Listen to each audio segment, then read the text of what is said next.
Vous êtes bien sur RVR. Dans la chronique du cabinet d'hypnose de Noé Perret.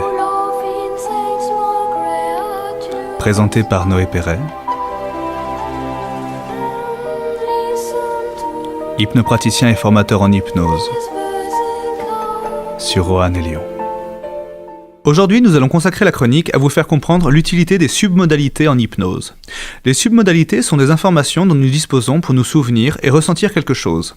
L'être humain est incapable de se remémorer une douleur. Nous pouvons nous rappeler avoir eu mal, mais en aucun cas la douleur par elle-même. Il en va de même pour les sentiments que nous sommes incapables de nous remémorer directement. La seule manière possible pour le conscient de se rappeler un sentiment est de recréer un souvenir avec suffisamment de détails pour refabriquer les émotions qui y sont associées. Les souvenirs positifs ou négatifs, qui nous remettent dans un état émotionnel particulier, sont ce que l'on appelle des souvenirs associés, car nous nous associons au ressenti de ces souvenirs. Les souvenirs qui n'ont pas d'impact émotionnel sont donc des souvenirs dissociés.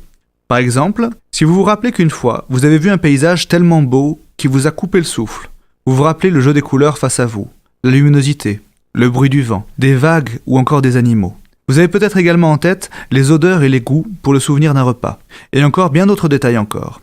Le simple fait de vous remémorer ce souvenir vous plonge dans une grande et belle émotion de joie, de calme ou d'apaisement par exemple. C'est donc un souvenir associé. Malheureusement, nous avons également des souvenirs associés qui, eux, nous plongent dans des émotions négatives comme la tristesse, la haine, la culpabilité ou la peur. Le rôle de notre cerveau étant de nous protéger, il est plus enclin à se rappeler des souvenirs négatifs pour nous protéger par un apprentissage que des souvenirs positifs.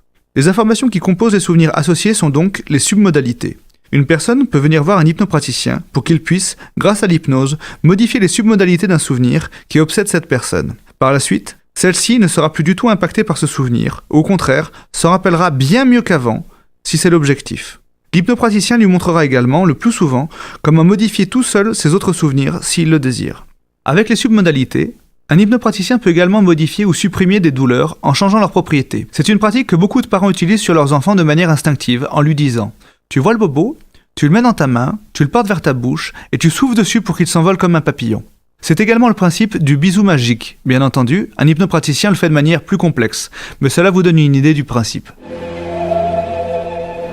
Je vous donne rendez-vous dans une prochaine chronique du cabinet d'hypnose de Noé Perret pour en savoir plus sur les hypnoses et le fonctionnement de notre cerveau.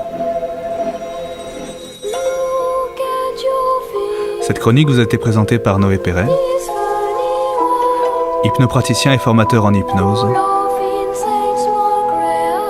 sur Roanne et Lyon.